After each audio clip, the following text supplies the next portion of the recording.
the top of the Republican presidential field is taking shape in brand new polls, and we're seeing the rise of Senator Ted Cruz after a very strong debate performance. Now, in a Fox News poll released just hours ago, Donald Trump, Dr. Ben Carson take the top slots, followed by Senator Ted Cruz and Senator Marco Rubio, tied with 11%. And then you have Jeb Bush, Mike Huckabee, John Kasich, Rand Paul, all with 4%. Carly Fiorina, Chris Christie round out the top 10. Also, a new Quinnipiac University national poll that shows similar results. Trump and Carson virtually tied at the top, and they're followed by Senator Ted Cruz and Marco Rubio, both in double digits. Now, the same poll also shows Senator Cruz beating Hillary Clinton in a potential head-to-head matchup in the general election. Also in Iowa, Senator Cruz is gaining momentum. A KBUR Monmouth College poll shows Cruz in third place behind Carson and Trump. Rubio is the only other candidate in double digits, and Cruz takes third again in another Iowa poll, with Trump and Carson taking first and second. Here with reaction, 2016 GOP presidential candidate, Texas Senator Ted Cruz on the rise. Senator, congratulations to you. Thank you, Sean. How much of this do you think is related to what I think will be taught in journalism school? The moment you had really taking down those very abusively biased moderators in that last debate. I thought that was a huge moment for you. Well, thank you, Sean. I got to say the momentum coming out of that debate has been astonishing. You know, the first debate, in the 100 hours that followed that debate, we raised $1 million. The second debate, we raised $1 million in 48 hours. The third debate, we ended up raising $1.1 million, not in 100 hours, not in 48 hours, but in 22 hours, as people all over the country went to tedcruz.org. I mean, it really has been breathtaking.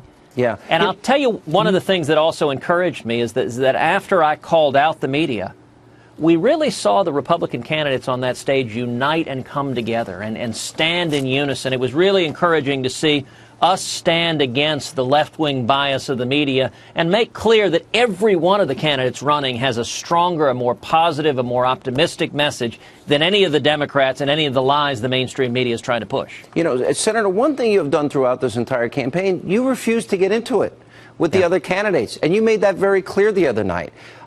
Is that just how you feel, or is that a campaign strategy? Well, I'm a big believer in Reagan's 11th commandment, thou shalt not speak ill of other Republicans. So when you have debates where they're trying to get you into a food fight and insulting each other and impugning each other's integrity, I ain't going to do it. And if others attack me, I'm not going to respond.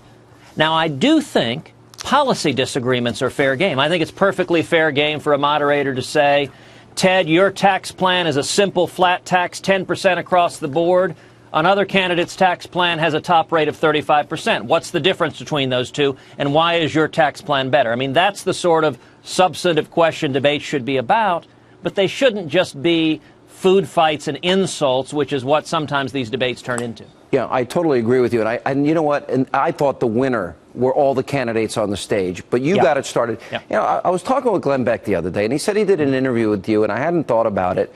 And there are people that have photographic memories. He actually used the term audiographic memory.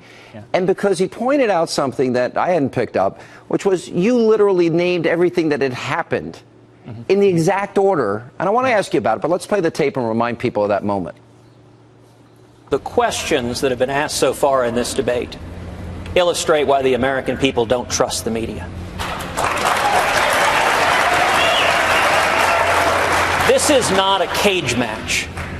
And you look at the questions. Donald Trump, are you a comic book villain? Ben Carson, can you do math? John Kasich, will you insult two people over here? Marco Rubio, why don't you resign? Jeb Bush, why have your numbers fallen? How about talking about the substantive issues people care about? Now, I don't know if many people know this. Alan Dershowitz has praised you as one of his smartest students, and I don't think he really agrees with you. Austin Goolsbee has praised your skill, your intellect. And I watched that debate, and I watched that point that Glenn was making, and I thought to myself, yeah, you're the national debate champ at Harvard, but is that true, that you have this ability to memorize and remember things like that? Well, I have a good memory, and I do remember things that I hear. It's not perfect, it's not 100%, but it is a good memory. And I do think conservatives are tired of getting our clock cleaned. You know, Margaret Thatcher famously said, first you win the argument, then you win the vote. And we keep sending people into debates that Democrats just eat their lunch. And we need to be able to stand up to Hillary Clinton and make clear that her big government agenda is an absolute failure. And I think conservatives are hungry for someone that is not going to curl up in the corner and hide from the fight, but is instead, with a smile, with the optimistic vision of a Ronald Reagan, say, what you're doing isn't working. Here's what you said, and it isn't happening. And here's instead the principles that built America. And I think if we, conservatives win when we effectively articulate what it is we believe. Liberals win when they effectively obfuscate and hide what they believe, because truth matters. Our principles work and their principles don't. And if we can explain that, that's how we win the election. The president yesterday, I played it last night, I'm not going to play it again tonight, actually went out there, they can't handle a little debate. By the way, if that's true, Mr. President, you're so brave, you're such the great negotiator with Iran and with Vladimir Putin, I'll give the president an hour every night for 5 nights if he wants. Sure. And I don't see him coming on this program. But, I thought about that, and let me put up on the screen, because last night was not a good night. It was election night for the Democrats. Since Obama's been president, the Democrats have lost over 900 legislative seats around the country. Since he's been elected, let's see, they lost 12 gubernatorial seats. They lost 69 House seats and 14 Senate seats.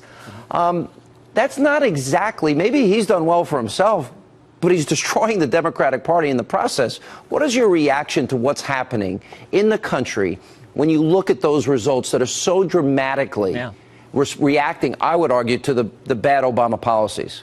Well, Sean, you're exactly right. Barack Obama has elected more Republicans than any human being in the history of mankind. And it's because his policies are such a spectacular failure. I thought it was fairly ridiculous when he said, gosh, if Republicans can't handle CNBC, how will they stand up to Putin or Iran? Obama's negotiation, he is the worst negotiator perhaps in the history of American presidents, because what he does with Putin and Iran is he just surrenders and gives them everything. He tells Iran, okay, you want $100 billion? Fine. You want nuclear weapons? Fine. You want to keep sponsoring terrorism? Fine. You want to keep building ICBMs? Fine. You want to keep Americans in prison? Fine. We'll surrender everything. What kind of negotiation is that?